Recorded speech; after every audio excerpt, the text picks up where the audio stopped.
The Justice Department is now launching a probe into Minneapolis policing practices. The announcement coming just a day after Derek Chauvin's conviction. Skyler Henry joins us live from Minneapolis with what's ahead for the former police officer. Skyler? Hey, Michelle, good afternoon to you. Yeah, Attorney General Merrick Garland made that announcement this morning, saying that the department will actually do a sweeping probe into the police department's policies and procedures, specifically as it pertains to illegal misconduct such as excessive force. Derek Chauvin is in a maximum security prison in Minnesota, waiting for his sentencing in about 8 weeks. Judge Peter Cahill could give the former officer up to 40 years for murdering George Floyd. Unintentional second-degree murder while committing a felony, find the defendant guilty. Chauvin's conviction on all 3 counts Tuesday, after less than 10 hours of deliberations, sparked celebrations in Minneapolis and across the nation. I just thank God for Minnesota for the truth. Guilty and guilty. I was excited, I was happy, because African-American people, we feel that we never get justice. And residents may see more justice.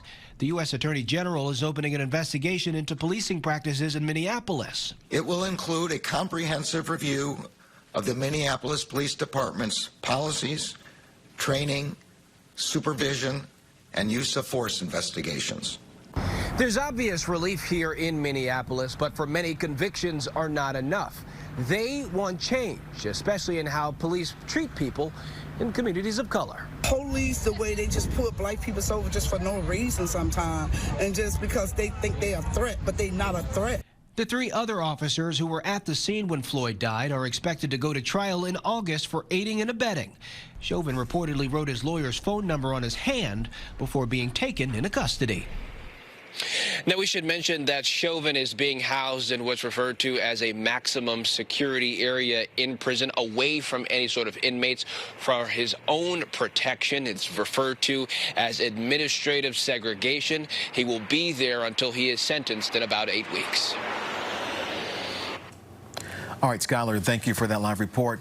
Now, Chauvin waived his right to have the jury rule on aggravating factors, which could lead to an increase in his sentence. This morning, we asked LaDoris Cordell, retired judge of the Superior Court of California, if that's likely to happen. The judge can't do more than the maximum for each of these, and there are certain sentencing guidelines in each state. So Minnesota has its own rules, and the judge will be restricted to those rules. It is doubtful, I really doubt that Chauvin, unless he gets up in front of the judge and says, I have no regrets, I'm glad I did what I did, I doubt he'll say that.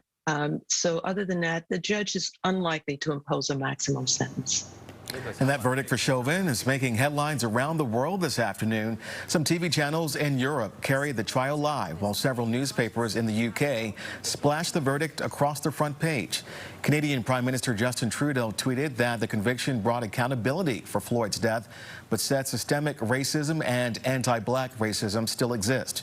Britain's Prime Minister said the jury made the right call. Last night's verdict in Minneapolis delivered justice for the family and friends of George Floyd. We must call it out and stop excusing racism in our society. Activists say while they have justice for one, they won't stop fighting until they get justice for all.